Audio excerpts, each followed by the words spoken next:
तर आढळराव पाटील आणि अजितदादा गटाच्या दिलीप मोहितेंची भेट झालेली आहे। दिलीप मोहितेंची केवळ सदिच्छा भेट घेतली असं आढळराव पाटील यांनी म्हटलंय। राजकीय व्यक्ती एकामेकांना भेटत असतात असं देखील आढळराव पाटलांनी म्हटलेलं आहे।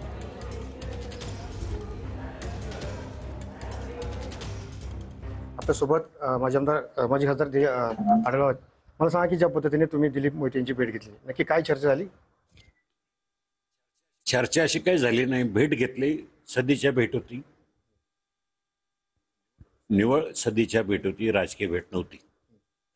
नाही, एकंदरीत आपण ज्या पद्धतीने पाहतो की तुम्ही राष्ट्रवादीमध्ये येणार, त्यासाठी आमदार दिलीप मोहिते यांनी कडाडून विरोध दर्शवला होता। त्यांनी भूमिका पण घेतली होती की एक वेळेस घरी बसेल, मात्र शिवाजी आढळराव पाटील जर राष्ट्रवादीमध्ये आले तर एक वेळेस घरी बसेल, अशी त्यांनी कुठेतरी भूमिका ठेवली होती। त्यांची काय भूमिका आहे ते सांगतील, मला नाही सांगता येणार। ज्या पद्धतीने आपण पाहतो की खरं तर राष्ट्रवादीकडनं अजून ही जागा राष्ट्रवादीकडे जाते आणि त्याच अनुषंगाने तुम्ही राष्ट्रवादी प्रवेश निश्चित झाला।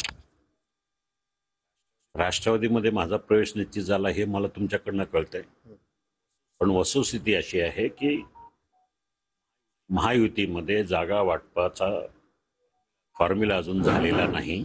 जेव्हा होईल तेव्हा कळेल की जागा शिवसेनेला जाते की राष्ट्रवादीला जाते की भाजपला जाते। बघा, मी दिलीप मोहितेंच्या घरी काय पहिल्यांदा गेलो असं नाही।